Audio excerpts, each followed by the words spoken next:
10 seconds remaining. Ladies and gentlemen, welcome to the WePlay League seconds Season remaining. 3, our American matches, which have not been postponed this time around. We've got a Reserve doubleheader for time. NMEGG, first up against Infamous, which should be a good match, although I would say Infamous are definitely favored here. But to get into that a little bit more, let me introduce my co-caster first, who is none other than Chicago Ted. How you doing, man? I'm doing fantastic. Looking forward to the matchup. It's a little earlier on the day for me, but that's all right. Just getting out of work and coming home to some amazing Dota. EnemyGG taking on Infamous. This matchup, as you said, is a little bit more favored towards Infamous. They are 2-0 in the past couple of days against EnemyGG. So we should be seeing EnemyGG trying to bring on the retribution here, get some payback for that match, but to see if they let a similar draft through, or if we're going to see a couple of bans. So far, nothing really targeted at what Infamous had used to win those games, but we'll have to see how this goes further as Lone Druid OD are banned out by GG, Batrider Earth Spirit banned out by Infamous. Yeah, so far, so standard, you could say. That being said, though, in this day and age, you kind of have to pick your poison, right? You have to do much more research than in some other patches in the past, I would say. So previously, you could just ban out a couple of heroes, and then the Flavor of the Month heroes, which were just a few, and then play your own style. This time, though, you gotta let something through. In this case, it's gonna be the Invoker, which we see time and time again. People try and deal with it, and sometimes they're able to, sometimes they're not. It's just the way the hero works, right? If he can provide so much in the right hands, it's just no comparison. And speaking of the right hands, I think Infamous, they've got a couple players that can play the Invoker, though they haven't played it any recently. EnemyGG has had a fairly successful win rate with him in 6.86 so far, though, so that's going to be interesting, whether they picked it up for themselves or they just wanted to get it so that EnemyGG couldn't. As you said, it is a very versatile pick, so you can go and pick up a couple of things to go with it that would work out effectively. And EnemyGG, now they have to figure out how they want to play against this. In the past, they've run the Ursa, the Witch Doctor, which have been pretty successful, and it looks like they are going to go for the Witch Doctor once again. Yep. Also wouldn't hate to see them pick up a Bane now as well, just to also deny that from Infamous with the Bane Invoker combo, which can be super annoying to deal with. To a point where Bane, if you just run into him alone, he's just gonna Nightmare you, he's gonna Fiend Script you, and the rest of the damage will be taken care of with the Stun Strike at any point in the game, really. So it's something that you might want to keep in the back of your mind, looking at the continuation of this draft. At the same time, though, well, you can also look at a mid hero that kind of deals with the Invoker, something like a Lina, something like a Death Prophet, which is also still in the pool, but they're gonna go super defensive for now, picking up not only the Witch Doctor, but also the Abaddon. And this will be a pretty interesting one for EnemyGG. Again, they run these heroes to go against the Invoker. The typical heroes they have were that Witch Doctor Ursa I mentioned, but also for the mid, they've run the DK and the Viper to go against it to pretty good success. We also seen an Enchantress. Of course, the Abaddon has been picked up, and Night Stalker and an Ogre Magi have been all heroes that they've been fairly successful with against him. So as far as those go, I imagine we'll see something similar, whether a Viper or a DK get picked up. I think that's what they're going to try to run in for this mid lane, though I'm almost 100% certain that we're going to see an Ursa carry just because of how successful EnemyGG are with this hero, but also just how many times they've run it in the past. It seems like a hero they are incredibly comfortable with. Banana Slam Jamma obviously being masterful with it. Absolutely, wouldn't be too surprised about that either. And in this game, you already have with the Abaddon, you already have someone on your side that can help you avoid being kited around, right? If you get stunned up by the Invoker, a Aphoric Shield, be done with it, right? And then you can keep chasing, you can keep going, and this is the one thing that you need to make sure when you're playing the Ursa, right? Anything else the hero has, you have a bit of slow to help you with that on your own. You gotta build a Blink Dagger, and then the damage is just inherent to the hero with the attack speed buff and the Fury Swipes. But Infamous, trying to do. Juggernaut picked up in first phase here, not willing to have that banned out. So yeah, that's a carry that's, of course, he's gonna be melted by an Ursa as much as the next guy, unless you can maybe get the Omnislash off. But he gives you a whole lot of sustain. He gives you a whole lot of solid carry potential, just into the late 10 game as well. seconds remaining. Yeah, and this is making me worry a little bit more for that Viper pickup for EnemyGG because 5 of the fact that seconds Juggernaut, he kind of gets kited really easily. I mean, you build a whole lot of move speed on him for a reason. Reserve time. I mean, and I'm talking phase boots and the Sanjin Yasha, or even just the Yasha, to get him into Radiant position. team But ban. when he's got the spin, usually you can't do much to him. But you've got heroes like Viper in the pool and Bane still in the pool, which could be the, excuse my pun, Bane of the Juggernaut this game. But going 10 through the Magic seconds immunity is going to be remaining. something that EnemyGG have to keep in the back of their minds for when 5 those seconds times when remaining. Juggernaut, you're going to gank him and he pops the TP and the Blade Fury and just gets Reserve himself time. out of there. You really don't want things like that to happen. As far as where Infamous goes with their lineup, they've already picked up 2 cores right now, which is a bit of a risky play. Usually you do not want to do that because that leaves the other team to ban out a whole host of supports that go well with those 2 cores. Most notably, we've got something like, of course, the Bane being picked up on the other side of the field. Anyone that can hold Dire someone in team place like a ban. Crystal Maiden or a Shadow Shaman, even a Lion. I mean, some hard stuns you really want to get rid of for this team, things that can set up the Invoker and the Juggernaut. But it looks like they're going to go more in the Dire offlaner team pick. point of view and ban out the Nature's Prophet. Well, I don't know if the Nature's Prophet is banned. I mean, when it comes to American Dota, I've been taught to expect an Enchantress around the corner. Pretty much in every single draft, and Yep. but EnemyGG right now it's not really the best because you have the Invoker with the burst damage to bring it down, you have the Juggernaut with the inbuilt magic immunity to kind of shrug off that untouchable 10 thing that makes the seconds Enchantress remaining. so crazy hard to kill sometimes.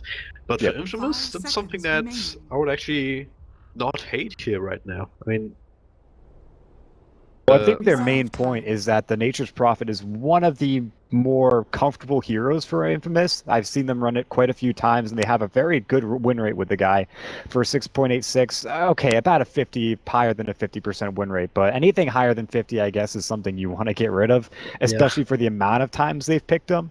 So the first is a Dazzle. That's their most picked hero, but the Nature's Prophet, that's right on up there. So I guess Yep. banning both of those out in the second phase makes a little bit of sense for EnemyGG, though I'm interested to see where they're going to go because, of course, you mentioned the Enchantress pickup, always fairly viable.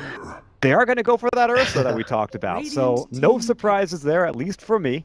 But where they go from here, again, Viper Enchantress. I don't think they'll run the Enchantress with the Abaddon, though I can't be sure. Probably a Viper and an Dire Ogre team if I were to pick. take a guess. why not? Why not? At the same time, yeah, Viper mid wouldn't be too bad. Who do you put in the offlane then? You just put Ogre Battle in the offlane? Do you run some weird dual lanes? Or... Yeah, you run a very weird dual lane. So you could either put the Abaddon Witch Doctor in the off lane, or you could put the Abaddon Ogre in the off lane. Both of which are incredibly scary, mind you. 10 I mean, seconds an remaining. Abaddon with Witch Doctor's Paralyzing Cack to set up is really scary, but an Radiant Abaddon team that's pick. empowered by Ogre Magi with Bloodlust is also really scary. Of course, you've got the slow from the Ignite. So some funky dual lanes, I think, but it is almost always going to involve the Abaddon in that off lane. Whether the Witch Doctor or the Ogre go with him, oh, that's a little bit more up in the air. But Infamous, they've got to really protect their safe lane now. They picked up a Tusk, which if that's a roaming Tusk and they're planning still on having an offlaner, 10 I don't think a seconds Juggernaut remaining. +1 will be able to deal Crystal with the Maiden. lane that EnemyGG have. They're going to grab a Crystal Maiden. I Dire really team like ban. this pick. Tends to be incredibly strong against an Ursa if they didn't have a Dispel on their team. And Abaddon Yeah, with the Aphotic Shield is going to help immensely.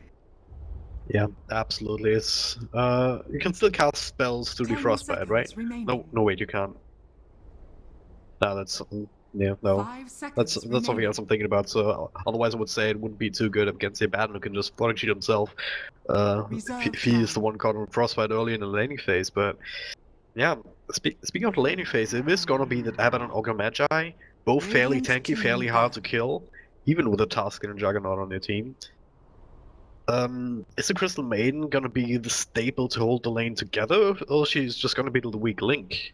If it's You know, just she a Crystal shows. Maiden and Juggernaut, she is going to be a Yeah. major weak link. 10 seconds There's remaining. way too much damage coming out, and again, we talked about the Aphotic Shield. Frostbite is 5 their seconds only major remaining. stun in that lane if that's what happens. Dire team So you can just purge that right off, or dispel it right off. Sorry, purge is the wrong word.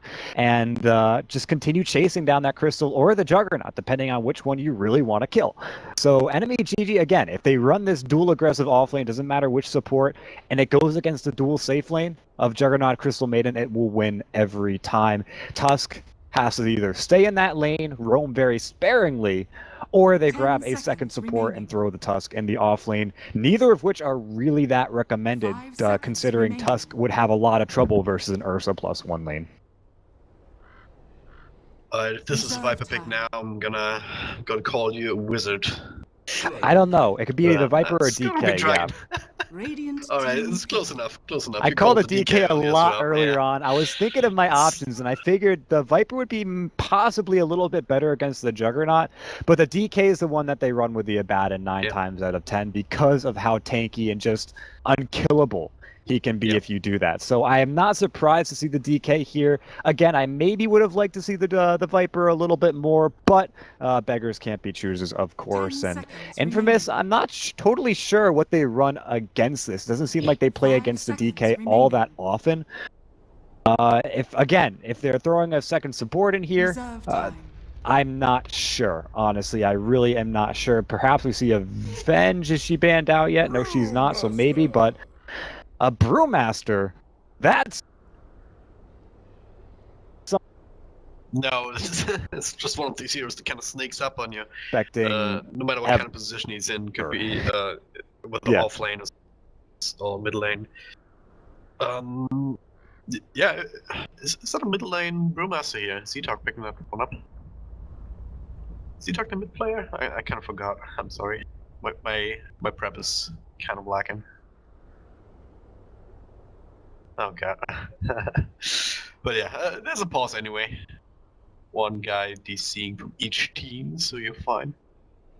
You're not the only one. It's Volvo kind of being Volvo again, but yeah. Gives me some time to reintroduce ourselves, guys. If you're just tuning in, welcome. My name is DragonDrop, bringing you this best of one between Infamous and EnemyGG here in the WePlay League Season 3. I'm joined by Chicago Ted on the co-casting mic. Yeah, EnemyGG here on the die side. They're kind of up against it right now, but with their backs against the wall. If you want to look at the standings of the league right now, they're 0-4.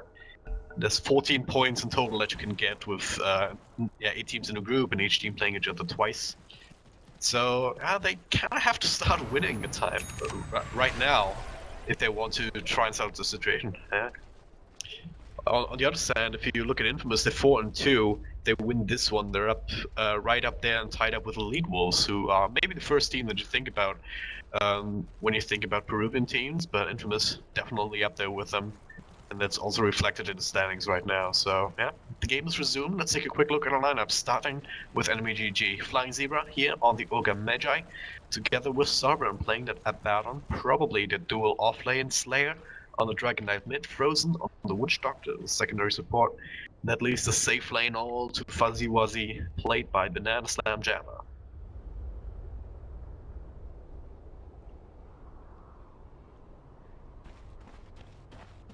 Thirty seconds to battle.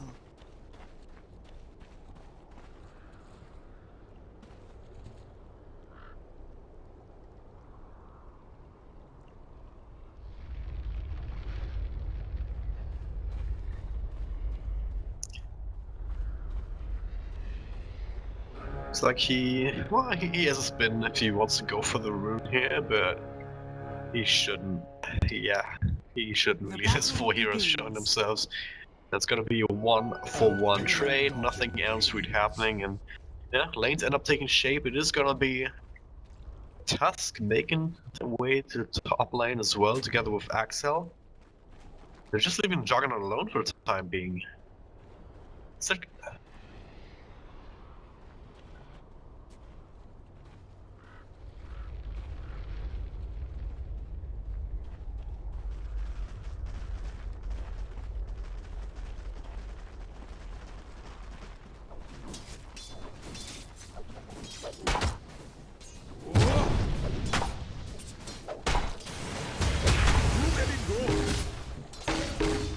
Yeah, actually got a win on already with Stinger showing himself there with a snowball. Can get a little bit extra hits in, but that's a little caster from Frozen keeping them away. Now Flying Zero immediately with the reaction, making sure that he leverages his tankiness up here in the top lane, helping out BSJ to get the losses that he needs.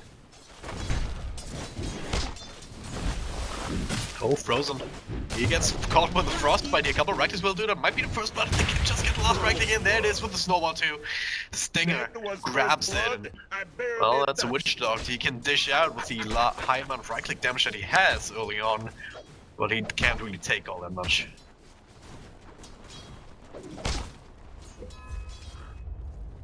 Yeah.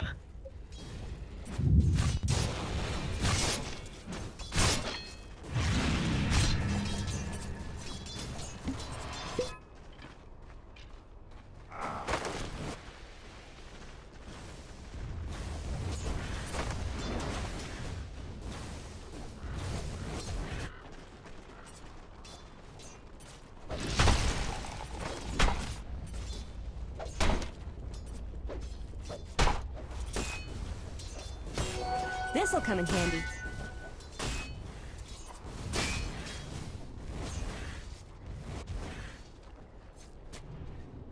Oh, Slayer's made enough money to get himself that bottle, so he can keep spamming that Breathe Fire, which is what I assume the reason that really got dropped very, very low here. And he's not going for the bottle build. He has plenty of regen though still with 2 Fairy Fires and 2 Tangos, so shouldn't be forced out anytime soon. At the same time though, Slayer should have a pretty good time here, regardless. Much more than you would expect from a melee lane up against Invoker.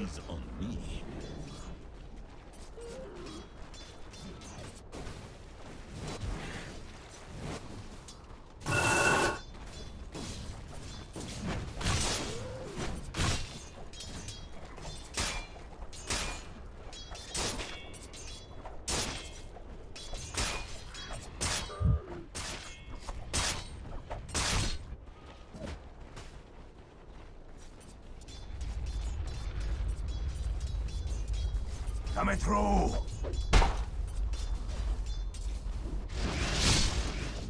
Gonna go up against each other here. Someone dropping quite low. Has a mango if he needs it for another body shield. But yeah, this is probably the thing he's leveraging right now. Meanwhile up top, what's going on here? Flying Zebra dropping very low. Sunstrike will miss, but the snowball hits the mark. But that's a tanky ogre. Now BSJ is just looking for an opportunity to just try and get a couple extra rifles in, but there's a frostbite on top. Another collab comes out. Both heroes here, the Earth Shock or whatever it's called from the Ursa.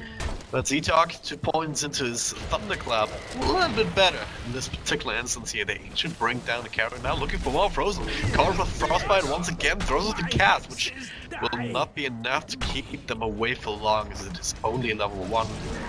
So yeah, this trial for EnemyGG, it's kind of falling apart. It's up to a point where you would have maybe considered the Abaddon being a better choice going in there just to stop the lockdown. Illusion.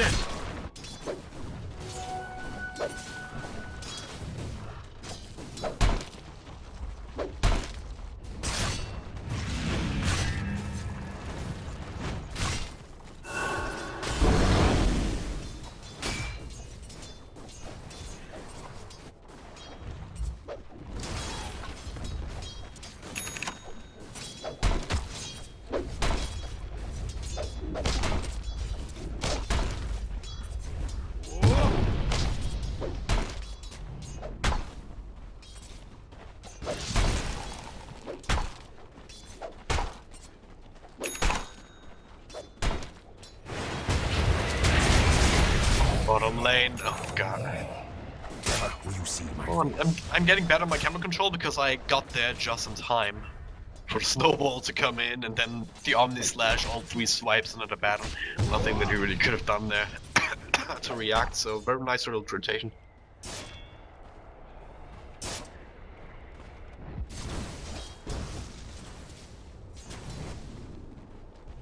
Meanwhile in mid, Slayer pops his ultimate, and this is one thing that I like the DK over the Viper.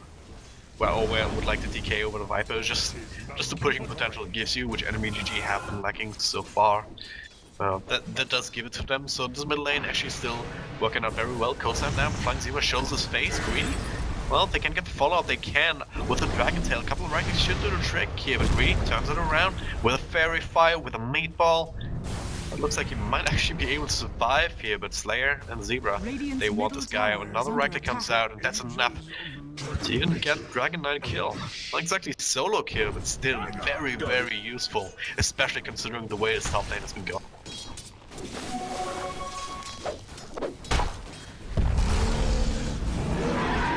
PSJ, he's going for it. Z-Talk, 1, 2, 3. Couple of misses here, but Z-Talk's going in deeper. Pops the stick charges, but now, hey, look at this Slayer from the back. Making it work, cleaning house.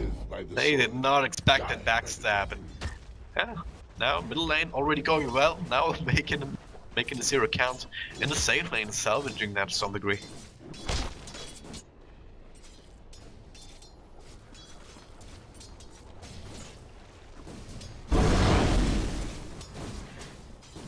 Methinks you wanted that.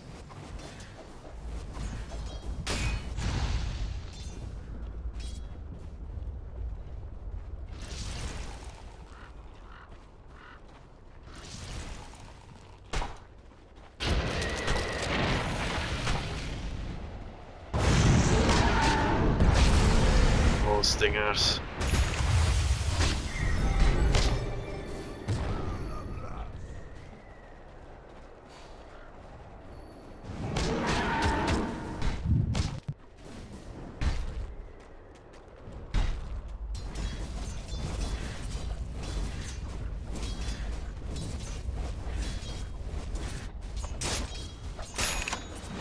That is where it comes back to Juggernaut for me, because everything that we have been saying in favor of EnemyGG, the Juggernaut is still on top of that world chart. He's got himself a kill with the Omni-Slash earlier. Now another one here, someone though has his own ultimate to turn it around, so it's a bit of a waste, especially considering the cooldowns here, but... yeah, when is this Juggernaut actually gonna factor into these equations? Radiant structures are fortified.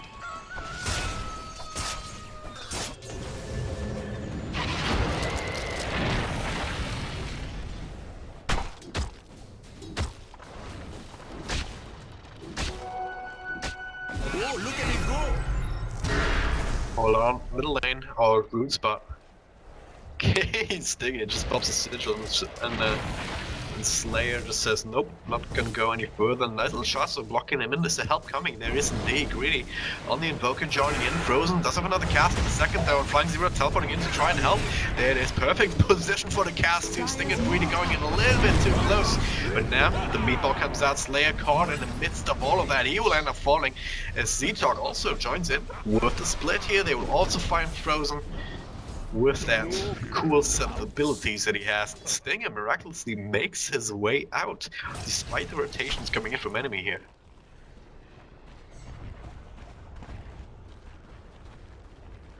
Oh yeah. Yeah. Radiant's top tower is under attack.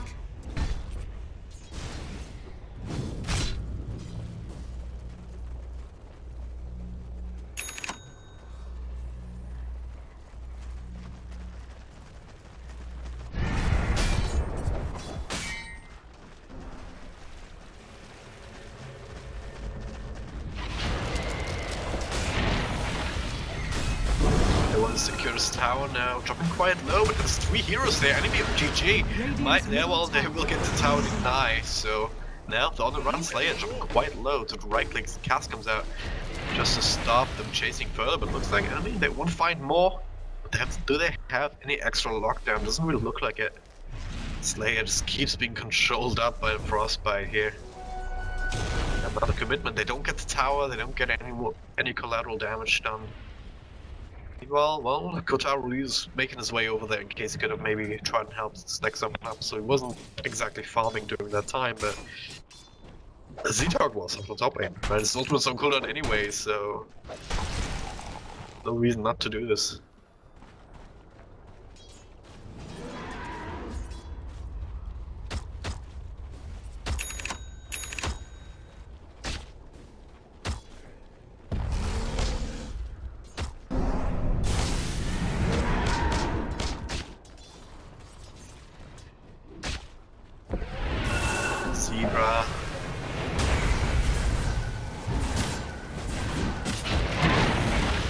Well, Zebra is just dead. It was a smoke rotation from Stinger and Grady just catching him out. No one really there to help. BSJ, well, he's probably lucky that the gank was tanked to some degree. Maybe the bottom lane, Sovereign and Slayer, they do find Juggernaut. Still is Omnislash though, there's plenty of creeps around to tank it, so good position to engage in on him.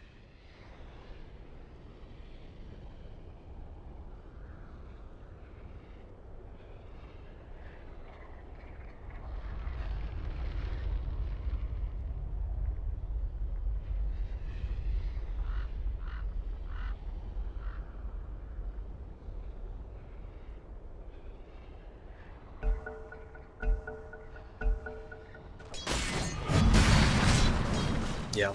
Actually, well, maybe he can just run out because, well, that's just the thing that he does. He gets a healing one of 2 and it's keeping him alive through all the nukes. Okay, never mind, it's actually surviving. Somehow. But hey. Dire's top tower is under attack. Dire's structures are fortified.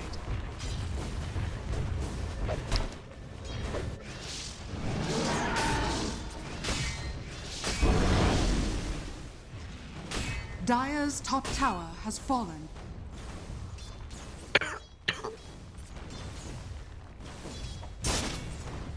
Yeah. So then Stinger's here to kind of keep it company, but at the same time, BSJ, he made a rotation down, maybe try and put pressure on the tower, grab a secondary kill. He had a region to keep him, get him back in fighting shape, but instead of that, he's gonna turn around, get the Swoop chance, the rest of the team rotating in. Let's try and help and make sure that it's safe, and now they run straight up the hill, they find Stinger here, thanks to the ward, he's just gonna be chopped down, but hey, Z-Dog, well, kind of isolated here more or less, but the ultimate means that he's very hard to actually engage on, lifts up Sovereign into the air, but, well, there's Juggernaut now, look at this, the meatball comes out, BSJ though, well, yes, he just doesn't really care too much, even survives thanks to his ultimate, going for greedy here, meanwhile, in the back, Death Ward comes out from Frozen, actually a pretty good one, catching Z-Dog at the end of his ultimate.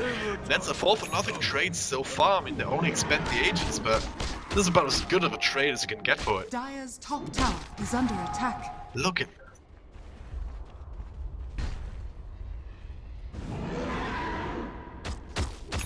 oh man.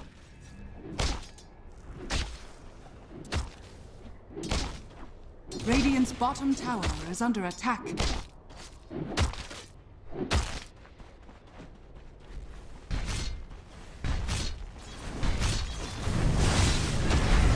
Radiant structures are fortified.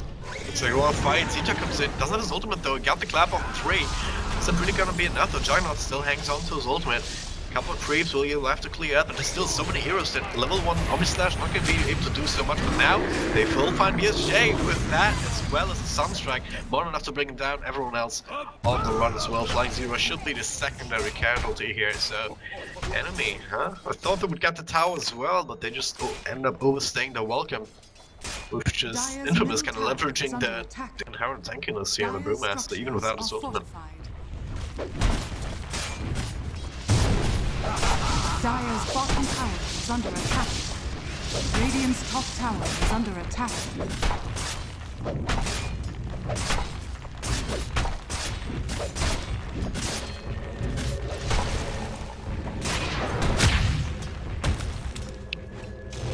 Dire's middle tower is under attack. BSJ, he's looking for someone, but doesn't have the blink dagger just yet. Sting him, just Radiant's top tower is get under himself attack. with a snowball to the creeps and yeah, get himself out. So not exactly a fight if no one ends up dying.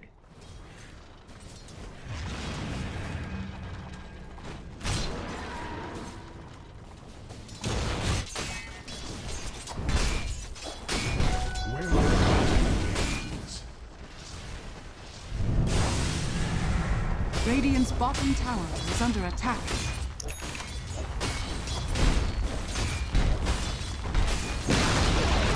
Radiant's bottom tower has fallen.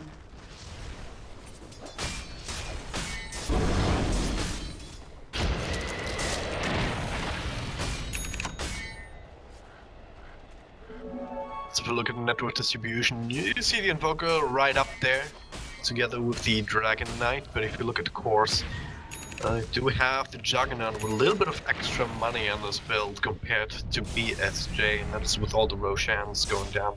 Which was one Roshan, I guess, so I don't know if we can say all of them, but hey, they do get the stun off here with the F ward, and well, that was a quick kill before it could spin or anything. Very nice indeed, and they should be able to actually turn this into a little bit of a tower push, perhaps, if they can get the DK up on it before the time on the ultimate runs out.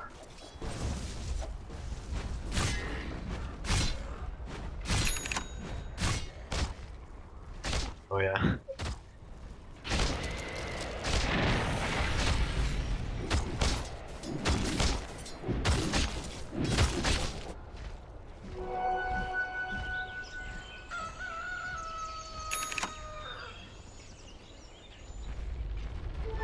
Double damage.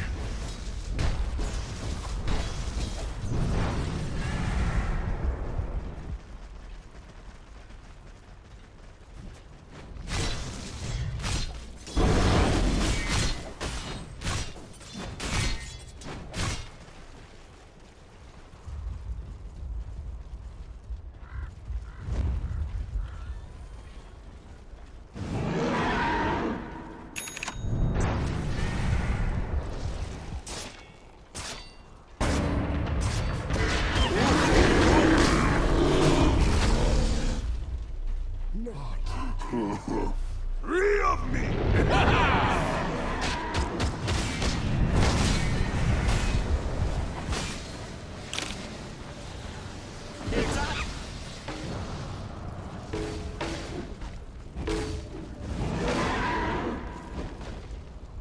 Yes.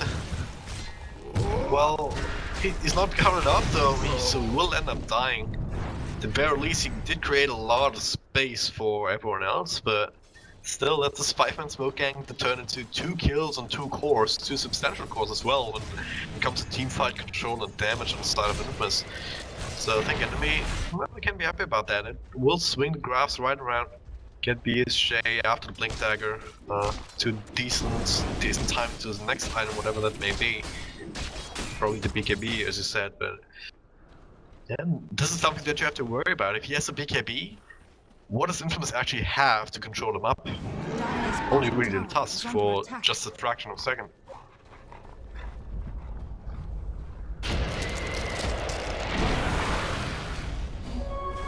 Radiant's top tower is under attack. Dire's bottom tower has been denied.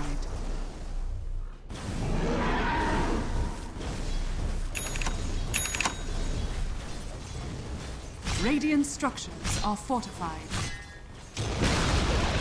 Radiant's top tower has fallen. Go for my top.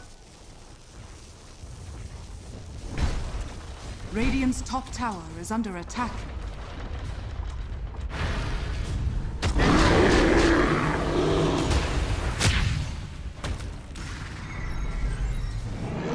Dire's middle Slower tower play is is under just enough to interrupt that gank attempt, but well, it should still be enough to secure the tier 2 tower push. At the same time, Infamous trying to take advantage of that, but pushing both the mid as well as the bottom of tier 1, or tier 2 I should say. Dire's bottom tower Oh is no.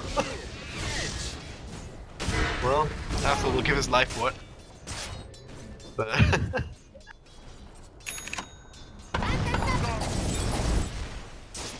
yeah.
I mean, technically, level 2 Omni Slash is not really bad, but you need to be able to rely on a really, really good one. And just considering what he's up against, you have an Ursa who can just press R and not take any damage from it. Even if he's isolated, you have a Dragonite who's very inherently tanky, especially with the Dredge Drums build, giving him so much extra stats to play with. So much armor as well. Zeta comes in here, lifts up the Dragonite into the air, that's from Green in the back, Snowball comes out protecting him. Now Slayer actually thrown quite well low, but healed up by Sovereign. He has Zone ultimate to keep himself alive. Now BSJ is looking for a Gag Stinger. That'll be the first casualty of war. Zeta just trying to do what he can. Axel finds himself a pretty nice spot on the side. BSJ tracks him down though, brings it down before anything else can happen. There's a nice little Omni Slash I was talking about. Does get the Dragonite to follow spin on the Ogre Magi, but BSJ is still not been brought down, still has a Blink Dagger, wants to pursue any further. Now Kotaru, he has to make that movement speed count. Sovereign is on his tail. He will keep an eye on him, but well, unless BSJ can actually catch up with the Blink Dagger, which doesn't look like he can. I'm not gonna be able to get that kill, and yeah, Roshan also not quite back up yet.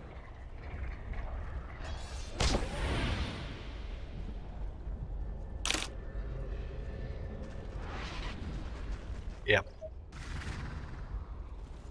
Dire's top tower is under attack.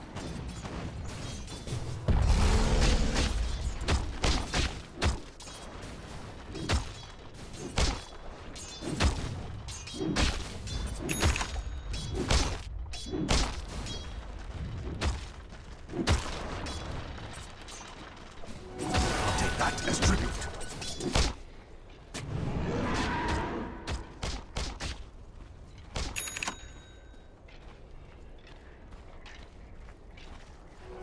This'll come in handy.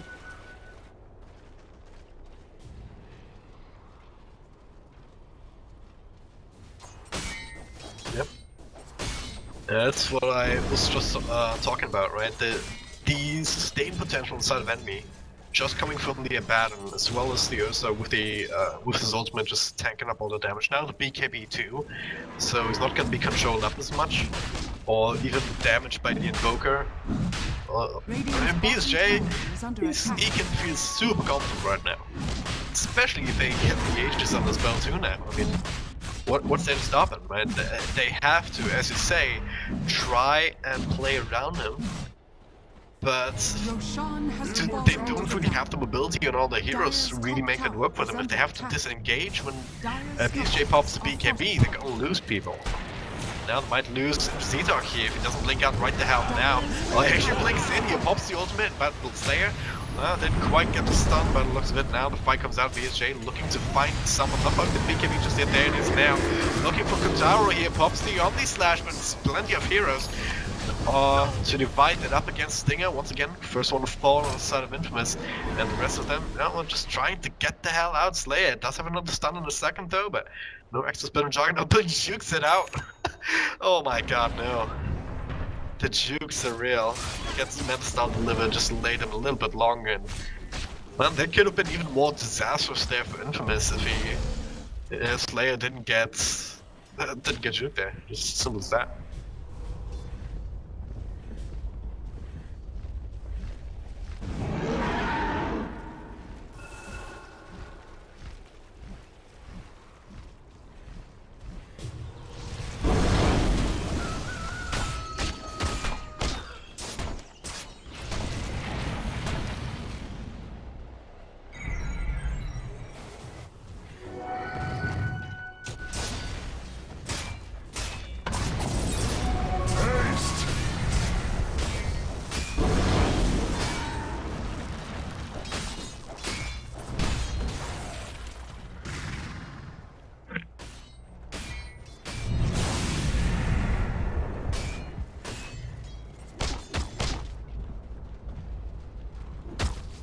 Yep.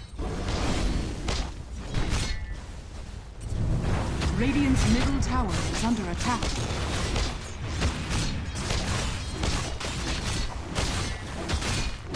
I mean, right now it's the time to fight. You know that the Grimace ultimate is down. You have the Aegis on Banana Slam Jammer, so well, this is about as good a time to fight as any. Slayer is open back of cooldown again, so just gonna straight high ground. And just gonna be sacrificing the tier 2 bottom. But top lane, not quite pushing it fast enough to really get them back to base. Now BSJ blink in, just annihilate the Crystal Maiden. It's a little bit too close. C-Talk gets stunned before he can get a zone block. Can he bring him down? Now the Snowball comes in stage. And now Greedy will come down to the air on top of the Omni Slash. Isn't enough to win in the fight. Well, it's Slayer going down. Flying Zebra also dropping super low. BSJ, yeah, he does get Sting in the back, but Frozen, well, no way for him to run, so... Man, that was an amazing initiation for Infamous. Kind of, even though Z-Talk kind of messed up there, it was just Stinger all the way, just saving him. And then just him being stunned up there made EnemyGG want to blow everything on top of them, kind of huddle up around them, and Greedy just waiting for the exact right time to come in with this combo.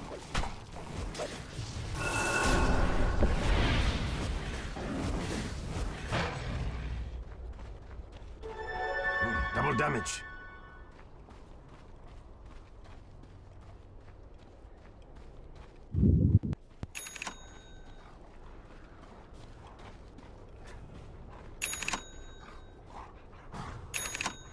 Oh yeah.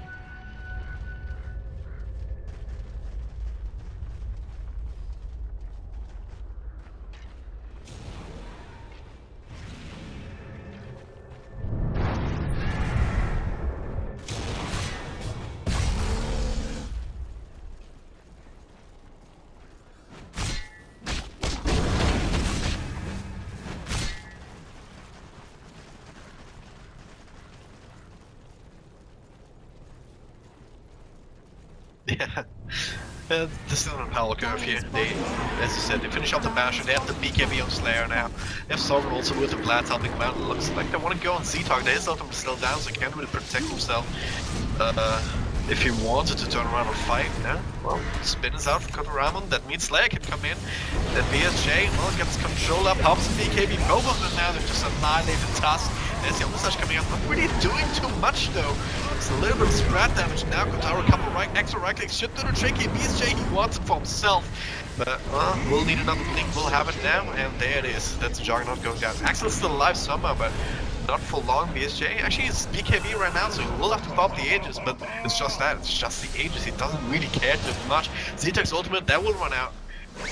And, yeah, the blink out from BSJ, they did take a couple of fights, did take a couple of kills now. They're gonna keep going here. Z-Talk with the Death Water round, he gets annihilated. Now they can finally turn their attention to the Rax here, unless Axel beats himself to Sovereign of all people. But his ultimate not available means that he will pay with his own life with Greedy there with the Cold Snap and everything. Now they're gonna keep going. Z-Talk, he went back with his Greedy, eats a stun to the face. Not enough to quite bring him down to BSJ though with the dust. Enough damage to push him over the edge. Well, they thought twice about that really fast, yeah, but they want more. BSJ doesn't have the Aegis anymore. We act like it does, so Stinger will fall once more. Another buyback force down. Then the BKB, the Glimmer Cape, the Bloodlust, just to make sure that BSJ doesn't pay with his own life. But actually, he goes back around. Z-Talk gets a dieback for him. Infamous, just falling apart here with the constant turnarounds from Enemy. Just keeps working out with the sustain that they have. How it just keeps going. Slayer's back already. Didn't buy back. He just respawned and Greedy stunned up again. Follow up stun with a triple multicast from Flying Zebra because why the hell not? And after like 3 minutes or however long the fight took, they can finally turn their attention to the Rax and bring it down with crippling losses to Infamous. Dire's bottom tower is under attack. Radiant's middle barracks has fallen. Radiant's top tower is under attack.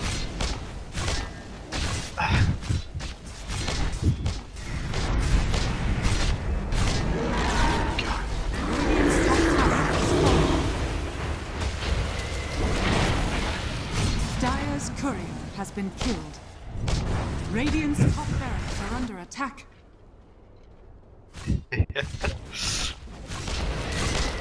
That was the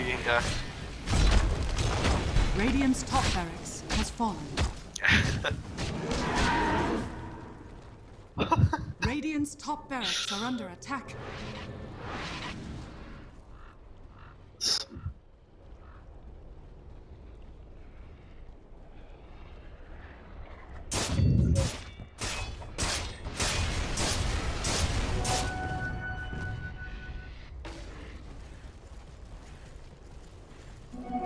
waste.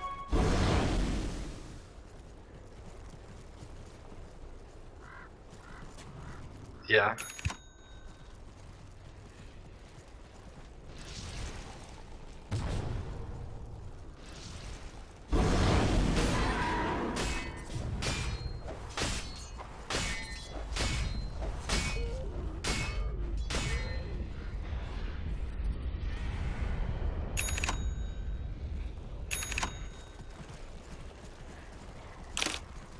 Yep.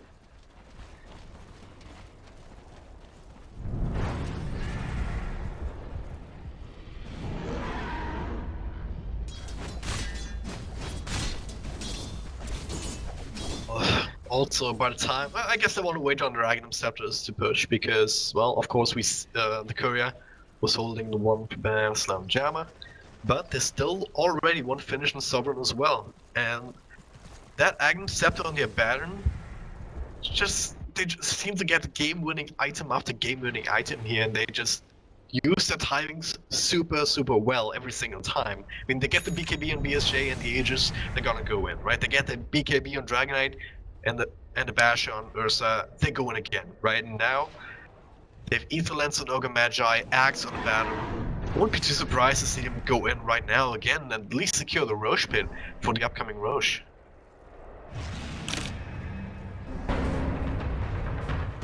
Stinger, good position for him, but oh wow. They know what's up.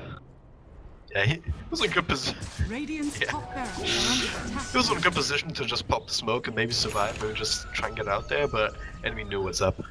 They got his number so hard now. Radiant's That's a top touchdown for barracks 30 are under seconds.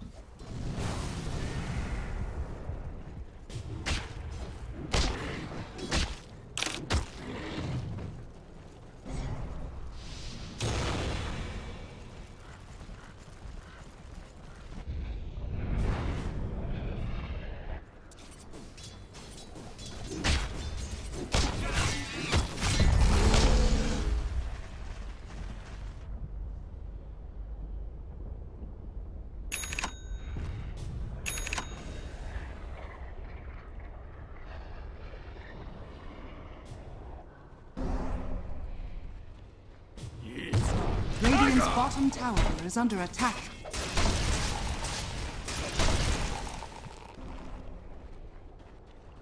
Not sure Infamous can fight them. I'm sure you have the Brewmaster, but all he has in terms of auras is the Vladimir's offering. And enemy actually have plenty of damage to deal with the Brewlings at this point, and so his ultimate isn't as strong as it was before. Juggernaut with the Omni Slash can maybe do something. Well, they're gonna try anyway. Slayer comes in, just tanks all of it. Now, well, the BKB's galore means that Greedy can't really do as much as he wants, so BSJ looking for a target. Meanwhile, in the back, what's going on here? I have no idea.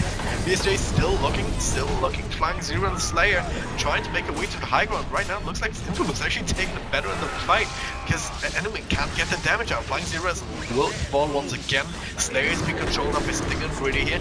Iska should be alright. BSJ, well, he's gonna feed his Aegis straight off the map. Greedy will get out. Yeah, absolutely.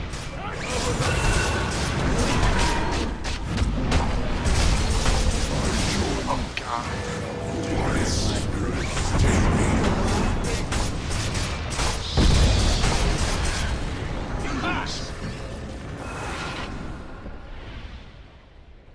Yeah.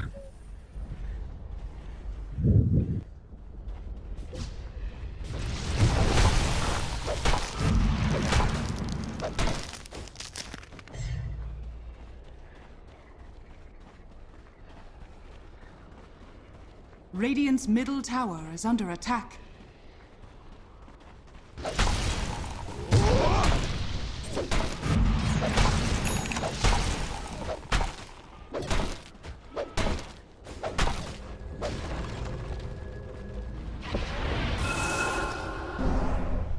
Dire's bottom tower is under attack.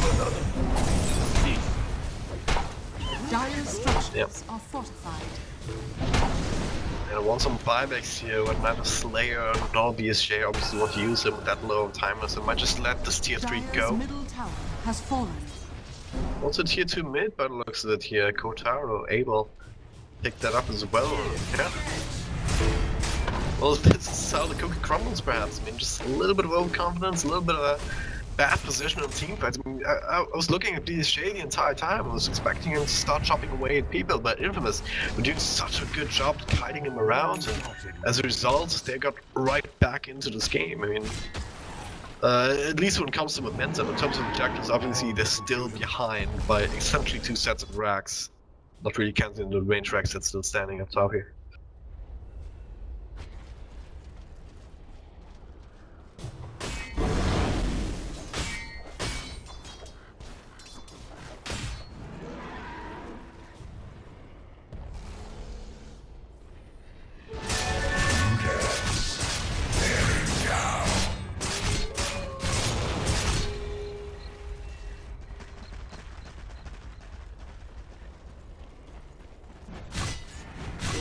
I'll take that as tribute.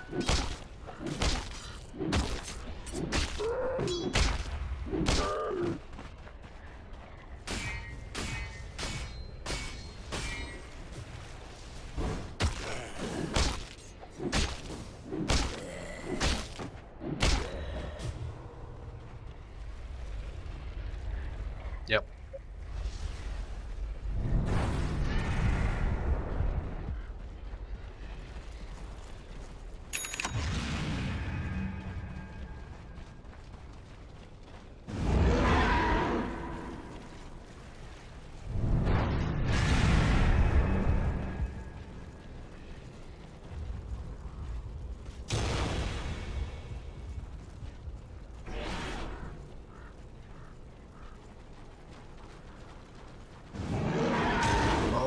At this point, it's a game of initiations, and now, well, smoke will pop on BSJ from the tower, but looks good. Now they know that something's up with Pharaoh. Well, they're still finding their pops. The Groupstage knows CT comes in, gets stunned up before he can get his ultimate off. Can they bring him down before, though? Doesn't really look like it. He does get to split off Stinger, kind of creating enough chaos. Frozen, first one of falls. Lay also dropping low despite the BKB. And it's Juggernaut just chopping away at him. And yeah, once again, it's just one by one, they bring them down. Enemy unable to get their targets, get their bearings here.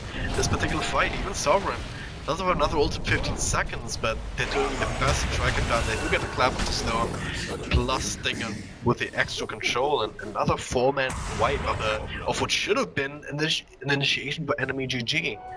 That brings the momentum back in their favor, but yeah, it's safe to say that that backfired hard. It's another 4K gold swing.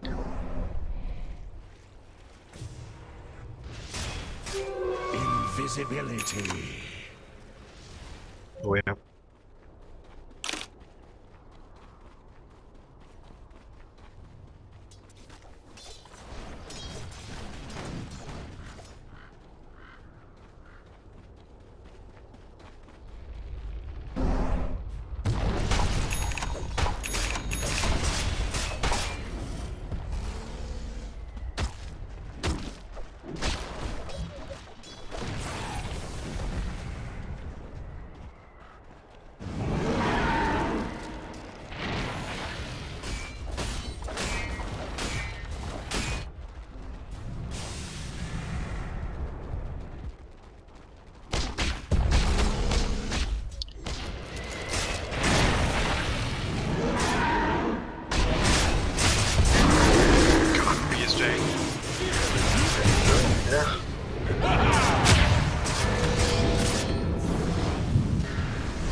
Dire's middle tower is under attack.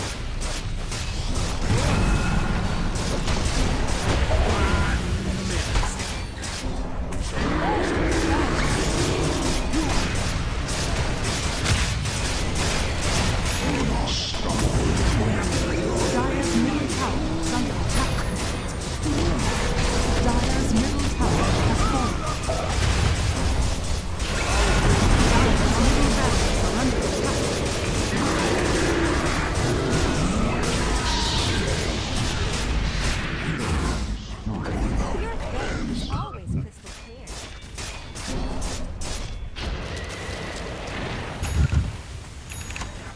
Dire's bottom tower is under attack. This is the point where we ask ourselves, how could this happen? That's exactly what we did to them only 10 minutes ago. But Infamous, well, has certain timing windows. Just Juggernaut was at a point where he had so many items that he did not care about the Ursa anymore. He just manned for them and brought them down so low that even caught BSJ off guard here in the middle lane just a moment ago. Yeah, Juggernaut, Manta Star, Butterfly, and the Scotty. Well, Infamous, well, showing us what they can do and showing us that they're deserving to be on